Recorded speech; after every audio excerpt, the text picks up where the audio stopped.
Thank you, all. Representative Pinto. If you want to proceed on to the child mortality review updates. I will indeed do that, Madam Chair. So item 10 then, I would invite up a testifier, Mark Hudson, Dr. Mark Hudson, if that's okay with you, Madam Chair.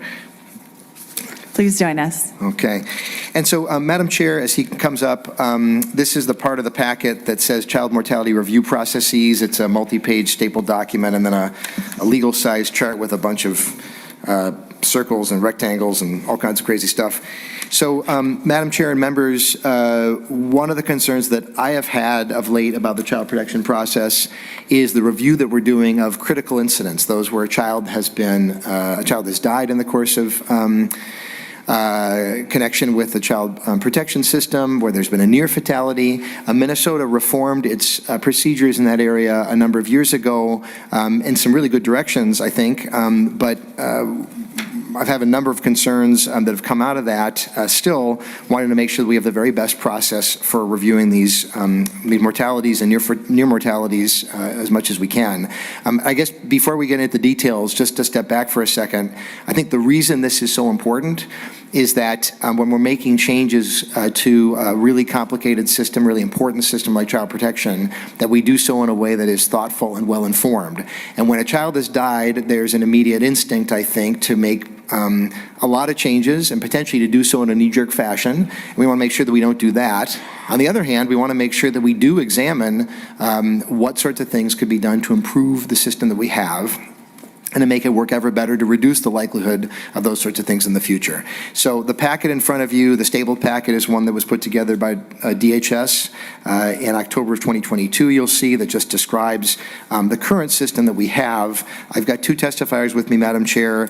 One participates in the current fatality review process and can provide a little bit of perspective on it. That's Dr. Mark Hudson. And then the second testifier is with an organization called Collaborative Safety that worked with the agency to put together the current version we have and then is working with us on a revised version, and will end up talking us through the legal size document as well. But maybe at this point we could turn to Dr. Hudson, if that's okay with you, Madam Chair. Yes, please, could you state your name for the record and your title? Thank you. Good morning, Madam Chair, and members of the task force. My name is Mark Hudson. I'm a child abuse pediatrician at Children's Minnesota, and I've had the opportunity to be a participant in the child mortality review process for well over a decade, both at the local level as well as at the state level. As Chair Pinto mentioned, really the value of mortality review is to systematically look and see if there are things we can learn when there are bad outcomes or outcomes we'd like to avoid. Also, as Chair Pinto mentioned, there's been some changes in recent years, some very good additions, in my opinion, some critical incident reviews that are really headed by the Department of Human Services that are focused on a safety science technique in reviewing these critical incidences. Our system, however, has become relatively complicated with numerous reviews done by numerous groups and potentially not getting everything that we might want or that might be helpful for thinking about our systems, thinking about our response in a systematic way. I think one thing that we have lost in the last number of years has been some involvement of the kind of a multidisciplinary review panel. If you think about response to child maltreatment, oftentimes we quickly go to social services or the formal child protection system, but there are many other systems, professionals that are involved in the response to child maltreatment or suspected child maltreatment, law enforcement, legal, medical, mandated reporters, etc.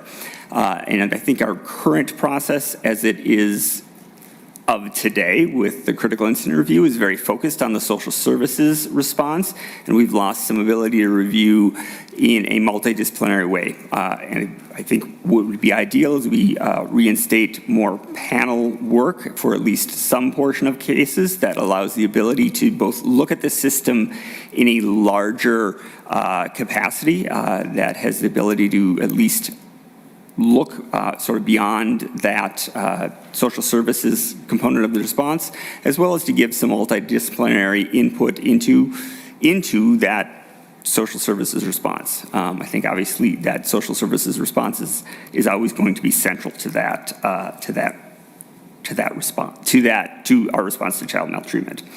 I think this would give us some ability to introduce some transparency into the system that may be lacking right now. We need work to reduce the statutory requirements and redundancy of reviews.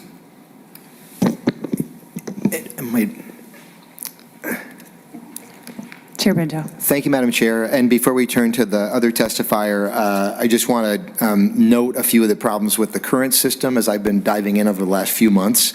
As Dr. Hudson referenced, there are a number of layers of review, and arguably it ends up becoming pretty confusing and duplicative.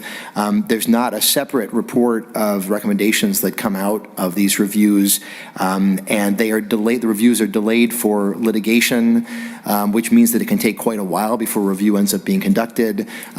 Dr. Hudson talked about them being focused only on the social service response, which is a concern, but my understanding is they often tend to focus on sort of compliance with current systems as opposed to the idea of what changes might we make with existing systems. And the final piece is that the statutes themselves are just very difficult to follow. The main language is actually in the section of statute that talks about the duties of the Commissioner of Human Services. And I would sort of defy somebody, if they want to kind of be able to see how these fatality reviews are supposed to work, defy them to kind of find a clear outline in statute that lays that out. So even that alone, just to sort of put in one place, have that be clear, I think will be a great improvement. So over the course of these couple months, I've been talking to national groups, talking to folks locally and beyond, and received this legal-sized document from just some thoughts from Collaborative Safety. And so at this point, I hope that Kelly Knutson could walk us through the chart here as just as just an idea of where we could be taking this. Ms. Knutson, could you please state your name and agency for the record and proceed?